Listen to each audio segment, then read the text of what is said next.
यदि कभी किसी पाठ्य पुस्तक में या किसी रचना में कहीं भी जाति सूचक शब्दों का प्रयोग कर नीच अधम कहा गया, महिला समाज और शूद्र समाज को प्रताड़ित करने और अपमानित करने के लिए कहा गया, महिलाओं को नीच में भी नीच बताया गया, तो ऐसे सभी तथ्यों को तत्काल उन पुस्तकों से बाहर किया जाना चाहिए जिसके नाते समय समय पर इस विषय पर विवाद होता रहा, आगे विवाद न हो।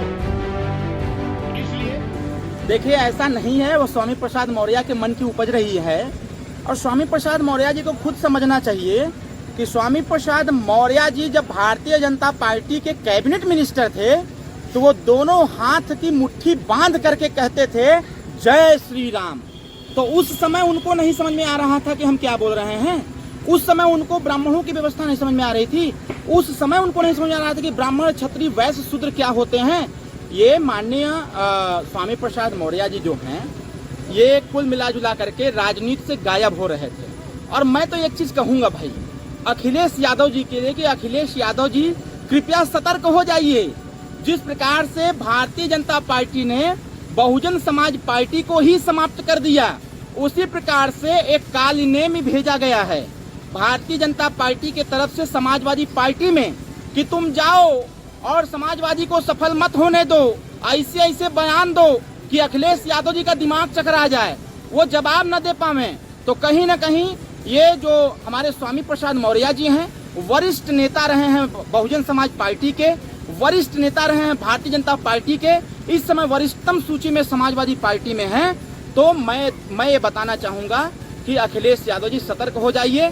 ये बेबुनियादी बयान दे करके, अब बिना सिर पैर का बयान दे करके ये पूरे प्रदेश को कहीं न कहीं गुमराह करने का प्रयास कर रहे हैं कि जो आज इस प्रदेश के बच्चे, जो भी गरीब तबके के लोग हैं, पढ़ाई लिखाई पर जो ध्यान दे रहे हैं उनका ध्यान भटक जाए, जो बिजनेस व्यापार कर रहे हैं उनका ध्यान भटक जाए, जो बच्चे आज पढ़ाई लिखाई करके अपने परिवार का नाम रोशन कर रहे हैं, नौकरियों में कंपटीशन के लिए बैठ रहे हैं, ऐसे लोगों का ध्यान भटक करके वो ऊंच नीच की लड़ाई फिर से चालू कर दें, ब्राह्मण और शूद्र की लड़ाई चालू कर दें। इससे वो भटकाना चाहते हैं मुख्य मुद्दे से, इसलिए ऐसा बयान दे रहे हैं। चौपाई पे आपकी क्या राय है? मेरा ये राय है कि समय समय पर सब कुछ परिवर्तित होता है। जब इस समाज में शिक्षा नहीं थी तो जैसे तैसे देश को चलाया गया, लेकिन आज समाज शिक्षा की तरफ आगे बढ़ रहा है, बच्चे पढ़ लिख रहे हैं, गरीबी जरूर है लेकिन गरीबी का दंश झेलते हुए गरीब परिवार के लोग अपने बच्चों को पढ़ाने का व्यवस्था कर रहे हैं। देश संविधान से चल रहा है, वेद और पुराण से नहीं चल रहा है, देश संविधान से चल रहा है। और देश का संविधान कहता है समता, स्वतंत्रता, बंधुत्व, न्याय को स्थापित करना है। तो स्वामी प्रसाद मौर्य जी को समझ में आना चाहिए कि जिस बहुजन समाज पार्टी में वो रहे, मान्यवर कांसीराम साहब हमेशा कहा करते थे कि हमें संविधान पर विश्वास होना चाहिए, हमें वेद और पुराण उपनिषद पर विश्वास नहीं होना चाहिए, क्योंकि वो दौर था जब उससे देश चलाया गया। अब ये लोकतंत्र है, लोकतंत्र में देश को संविधान से चलाया जा रहा है, इसलिए संविधान के 395 अनुच्छेद से देश चलेगा, देश के प्रथम संविधान के प्रथम पेज से चलेगा, समता, स्वतंत्रता, बंधुत्व और न्याय से चलेगा।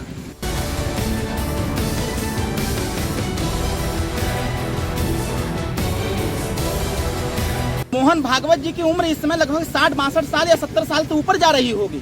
तो माननीय मोहन भागवत साहब, आपको क्या उस समय नहीं याद आ रहा था जब आप आरएसएस संघ जैसे बड़ी संस्था को चला रहे थे? आप अपने कार्यकर्ताओं से कहे होते कि जाति भावना समाप्त करो, जाकर के गांव में कैंपेन करो, उनको बताओ कि कोई जाति नहीं होती है, सब एक समान है। अगर सब एक समान है तो भारतीय संविधान के समानता के अधिकार के तहत एक चमार के भी बेटे को आईएएस बनना चाहिए था, एक बनवासी के बेटे को भी आईएएस बनना चाहिए था। तो इस पे बात करते वो। तो कहीं ना कहीं स्वामी प्रसाद का जो बयान आया था शूद्रों वाला, बीजेपी को लग रहा है कि उनका वोट खसक रहा है, इसलिए उन्होंने इस बयान दिया कि कोई ज्यादा नहीं। ऐसा नहीं है। मोहन भागवत जी ने ये बताने का प्रयास किया है कि ऐ स्वामी प्रसाद मौर्य जी, जिस शूद्र की आप बात कर रहे हो, सबसे पहले अपने नाम के आगे से मौर्य शब्द हटा दो। ऐ अखिलेश यादव जी, जिस शूद्र की आप बात कर रहे हो, सबसे पहले अपने नाम के आगे से सिंह और यादव दोनों हटा दो सरकार, उसी दिन मान जाएंगे कि आप शूद्र हैं। और अगर शूद्र की बात करते हो तो शूद्र में सिर्फ अहिर नहीं आता है, शूद्र में बहुत सारी जातियां आती हैं। 2012 से 17 तक सरकार रही यार, सर्वेक्षण करा लिया जाए, कितने राजभर, बिंद, केवट, मल्लाह, पाल, प्रजापति, चौहान, मुसलमान कितने बच्चे हो गए, अधिकारी, डीएम, एसपी, कलेक्टर हो गए। अखिलेश यादव जी इसका प्रमाण दे दो भाई, खुद ही समझ में आ जाएगा कि शुद्रता का जो उदाहरण दिया जा रहा है, जिस शुद्रता की बात की जा रही है, उससे प्रदेश अब नहीं चलने वाला है। ये नौजवान समझ चुका है, पढ़ा लिखा नौजवान जान चुका है कि शूद्र ब्राह्मण वैश्य छूत्र करने से कुछ नहीं होने वाला है। हमें संविधान से तक शिक्षा नहीं मिलेगी, अच्छी नौकरी नहीं मिलेगी, हमें कुटीर और लघु उद्योग में रोजगार नहीं मिलेगा, तब तक हमारा शूद्र बनने से कल्याण होने वाला नहीं।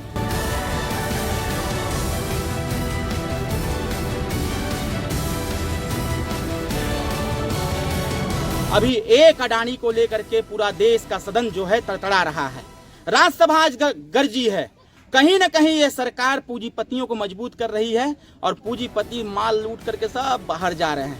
ये इसलिए आज जो गड़गड़ाहट हो रही है, ये इसलिए हो रही है कि ओम प्रकाश राजभर जी ने पहले ही कहा था, इस देश में रेल बेच दिया गया, LIC बेच दिया गया, बैंकों बेच दिया गया, और जितना बेचे जा रहे हैं सब के सब विदेश भाग रहे हैं। इसीलिए लोग गरज रहे हैं कि कोनो विदेश मत भागो, हमने यही रहा।